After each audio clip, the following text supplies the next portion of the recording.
Hi everybody, this is Laura, City Scrapper. Thank you so much for joining me on my channel today for Mixed Media Mayhem.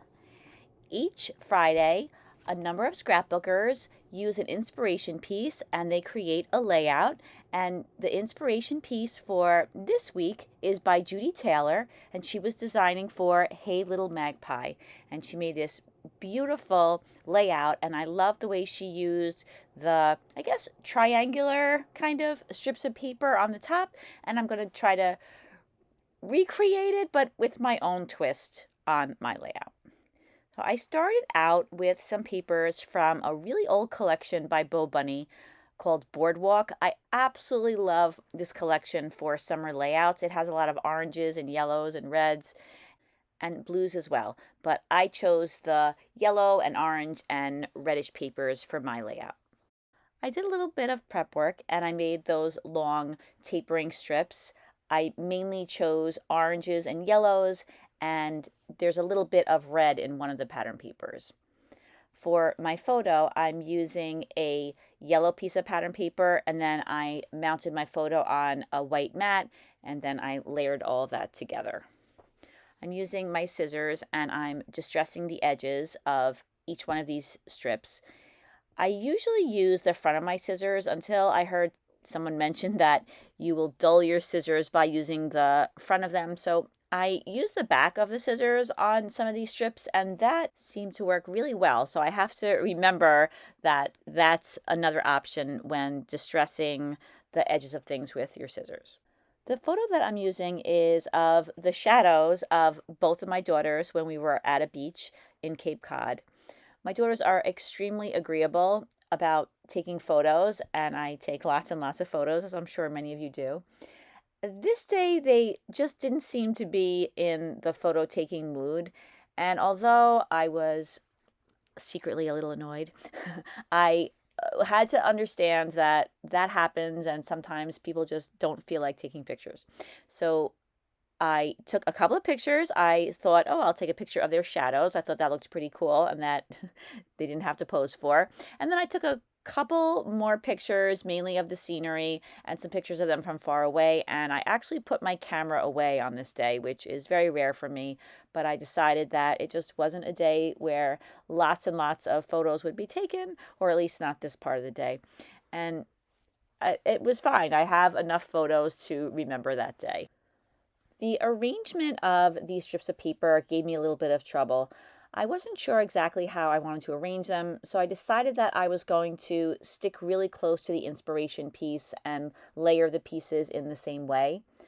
There was a big difference though, because it seems that both the photo and the strips of paper were much smaller on the inspiration piece, so my strips of paper and my photo took up much more of the 12 by 12 inch space, and that positioned my photo more in the bottom of the layout than the inspiration piece. But I think it ended up being a perfectly fine composition as well. But at this point in the layout, I was trying to stick close to the original. I have all of those strips of paper arranged the way I thought I wanted them. I do rearrange them a little bit later on. And then I added a piece of adhesive fun foam to the back of the whole unit. And then I thought that would help hold everything in place, which would have been great if I didn't change my mind. But for the most part, they stay the way they are. I do trim some of them back a little bit. So if you notice as the layout goes on, they get a little skinnier, or some of them anyway, get a little skinnier. And that's because I felt that they were looking a little bit too bulky. I'm going to make a mixed media background, so I'm using a pencil and I'm loosely tracing around the outside of both the photo and the strips of paper. As I'm making the pencil line, I reach the pencil behind the large unit that I've created. I do that because I don't want the pencil line to be visible once I have the mixed media on the page. If the pencil lines are visible, they're really hard to get rid of most of the time once the mixed media is added. So I try to be careful of having the pencil lines too close to the edge of the papers and other elements that I want to trace around. I use a few different sprays on this layout. I use two Dylusions ink sprays. One is called London Blue, and the other one is called Vibrant Turquoise. I also use a Lindy starburst spray, and that color is Blue Hawaiian Blue, and I use a Tattered Angels Glimmer Mist in Raspberry Mint. I'm using the packaging technique, which is my favorite way to spread color around on a mixed media background. The Dylusion sprays are very vibrant. The colors come out very, very bright, and I love that about them. Sometimes, though, I have to be careful because I will make a background that's really bold and really bright, and then when I put my papers and embellishments on top of it, nothing can compete with the background I've created. So I try to be careful of doing that, but sometimes it's not clear that that's what's happening until I put those elements on top of the mixed media backgrounds. And that's something that I struggle with on almost every mixed media background that I make. I sprinkled some water droplets on the background earlier on, and I do this all the time in my layouts because I love the effect that it makes. It pulls up some of the color when you sprinkle some water and then roll a paper towel on top, and I just love the effect that that gives. And I'm sorry if you've heard that before from watching some of my other videos, but I just have to mention that that's something that I really love to do, and it really is worth trying if you haven't tried it. I'm adding some splatters to the background. I use all 4 colors to do that. And while I get splatters all over the page, I was trying to get the splatters mainly on the outside edge of the large area of color. And then I also wanted to get a few droplets toward the bottom of the layout.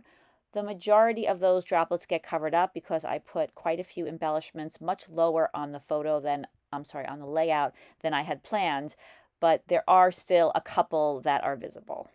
Off camera, I used my heat tool and dried the background several times. I want to make sure that the color gets dried between applications so that the layers of color will build up, and that creates a very rich color. And then I also want to make sure that the background is dry before I add splatters. Otherwise, the splatters just get absorbed into the large areas of color.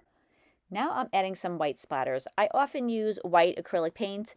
In this case, I was just trying to use some gesso. I thought I would give that a try. I've used it before, and it depends on various factors, but sometimes it gets absorbed and sometimes it doesn't get absorbed. And I thought that the white gesso didn't seem that different from the white acrylic paint as far as how much it was absorbed into the layout, but I did want to give it a try.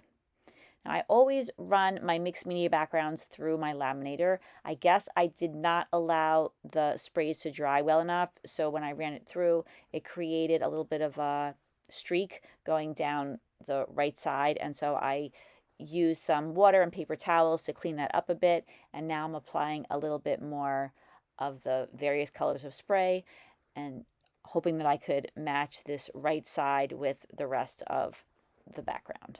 While I was using the heat tool and drying this small area of color, I used some packaging and I squished down the pools of color, and I think that that helps to spread them out and have them dry a little bit faster. And you could see that I'm using all of the same steps on this small area that I used on the rest of the layout. I applied some color and then I applied another layer of color. I sprinkled some water on the background. I rolled my paper towel along it to pick up those droplets of water to make that same effect that I have on the other part of the background. And because I felt that the gesso was kind of absorbed into the background, I decided I would add some more white splatters, and this time I'm using the watered down white acrylic ink, and to be honest with you, those got absorbed into. So maybe it would make sense to wait a little bit longer before adding the white splatters. I'm not really sure. The white splatters are the final touch to the background for now.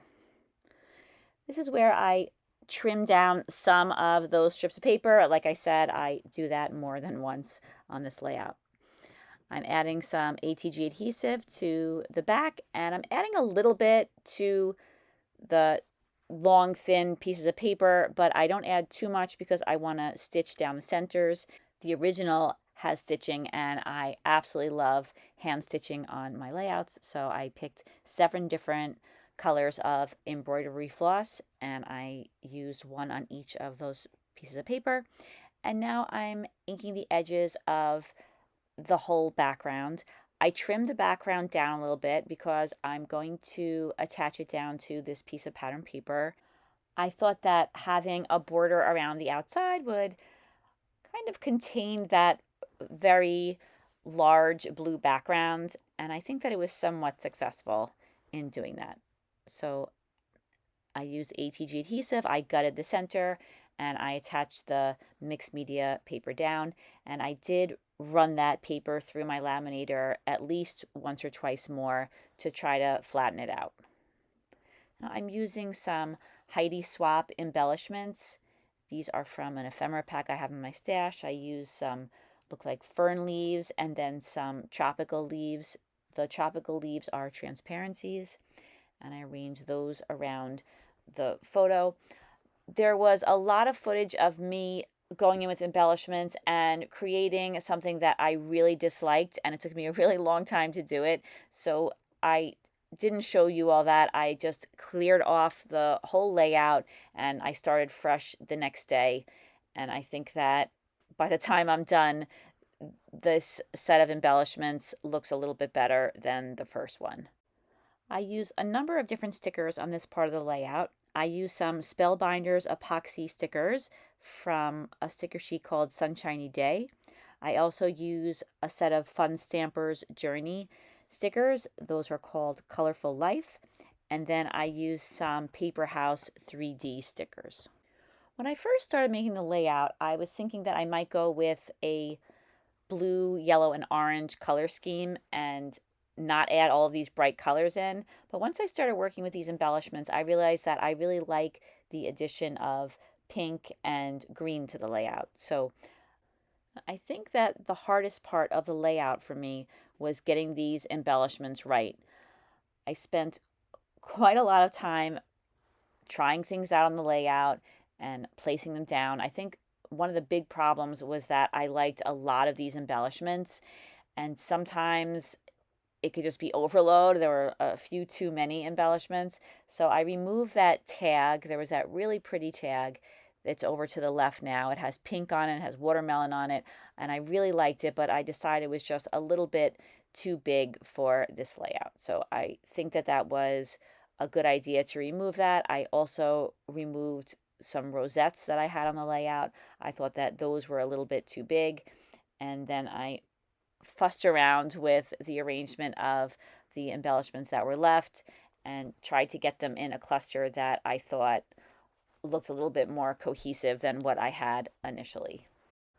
Both the Spellbinders and the Paper House stickers had some, I guess you call them dots, the little circular embellishments, and I thought I would combine both types and sprinkle them around the strips of paper, and I thought that that helped to kind of bring the embellishments to that part of the layout.